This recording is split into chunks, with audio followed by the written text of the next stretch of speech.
think it was just some marijuana and it had some hashish in it. He's the sheriff of the largest county in Texas. These are actually our towers where these little dots are for our radio repeaters, because that's the number one problem we have is communication.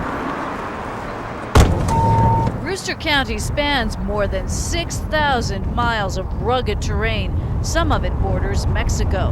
We have 192 linear miles of border with a foreign country. Sheriff Ronny Dotson's family has lived here for 5 generations. Pancho Villa had run my great-grandfather them off. They were trying to hide from him all these places.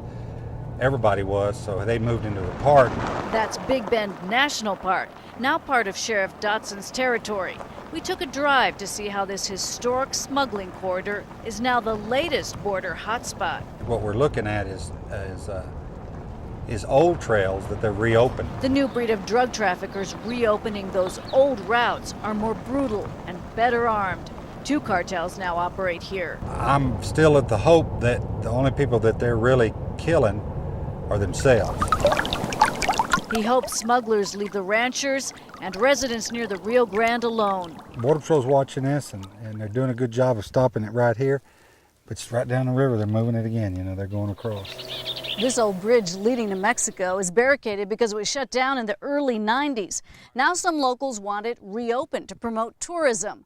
But the sheriff and others in law enforcement say it will only turn this into a bigger and better staging ground for the smugglers who operate here. So can you hear me on TAC?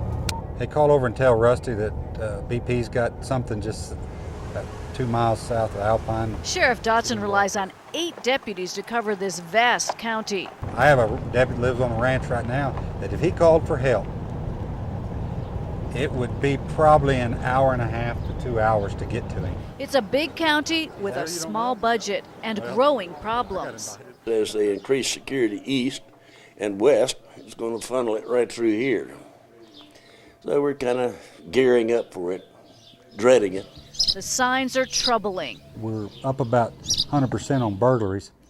They're terrorizing us. They're stealing the guns, they're stealing jewelry. The sheriff says he could use half a dozen more deputies. What are you doing? 63-year-old Deputy Martin Willie was set to retire in 4 days when we met him in the tiny town Terlingua.